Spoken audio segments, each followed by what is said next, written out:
A queda de Jerusalém. Parte 10. Então, como os primeiros cristãos conseguiram se conectar com Jesus, mesmo quando ele não estava fisicamente presente?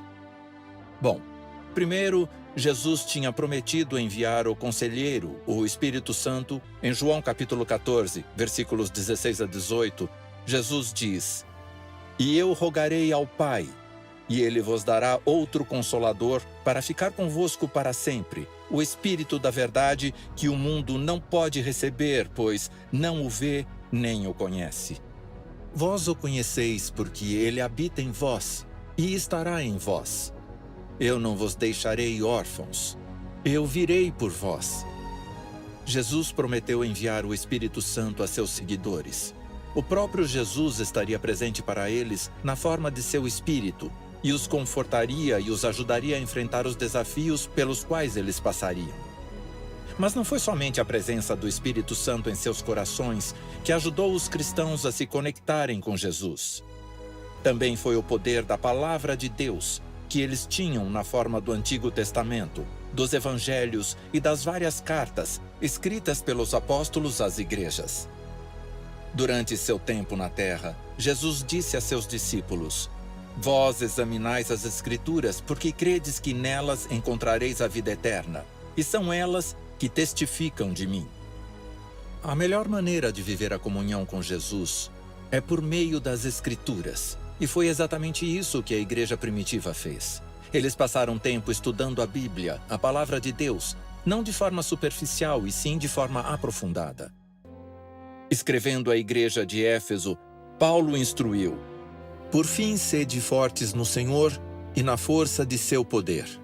Vesti toda a armadura de Deus, para que podeis resistir às ciladas do diabo. E tomai o capacete da salvação e a espada do Espírito, que é a palavra de Deus." Quando um soldado ia para a batalha naquela época, sua espada era tanto uma arma de ataque quanto de defesa.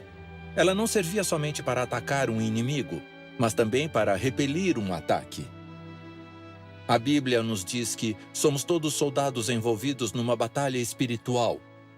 Porque não é contra carne e sangue que temos que lutar, mas sim contra os principados, contra as autoridades, contra os poderes cósmicos sobre as trevas presentes, contra as forças espirituais do mal nos lugares celestiais. A palavra de Deus é nossa arma neste conflito cósmico.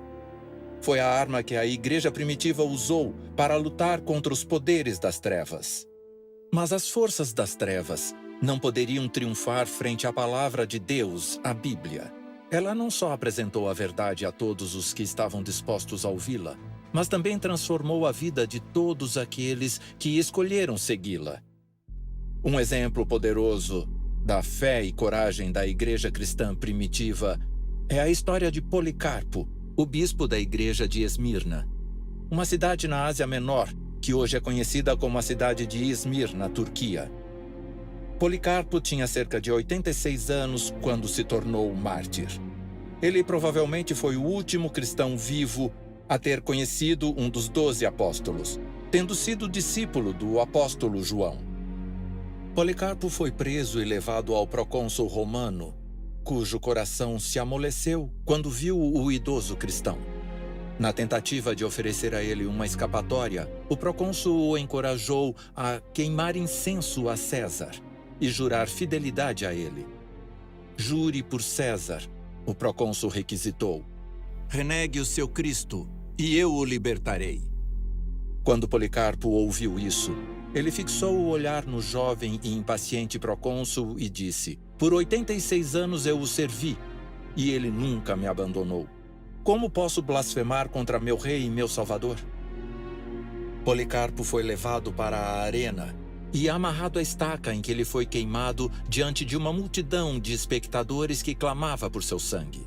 Após sua morte, a igreja de Esmirna continuou a crescer. Infelizmente, não demorou muito para que a igreja fosse atacada de uma forma muito mais insidiosa.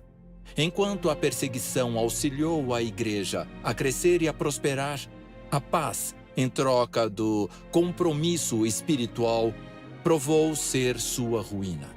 O apóstolo Paulo advertiu os líderes da igreja em Éfeso que essa ameaça pairava no horizonte e os encarregou de salvaguardar a pureza da igreja.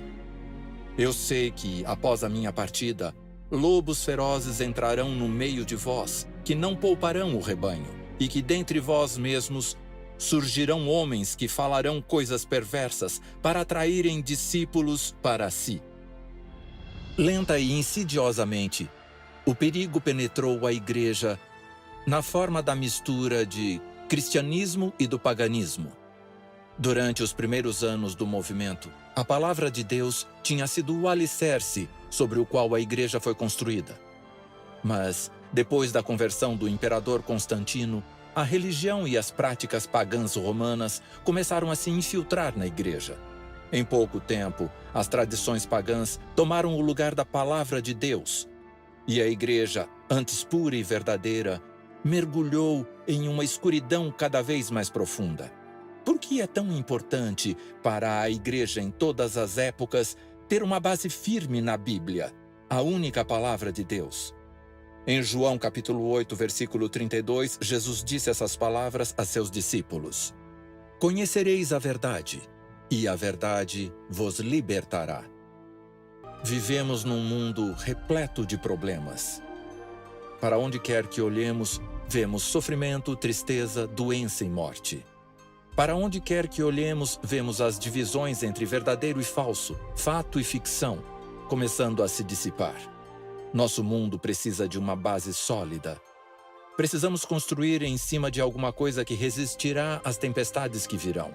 A Bíblia é o alicerce mais seguro que você encontrará.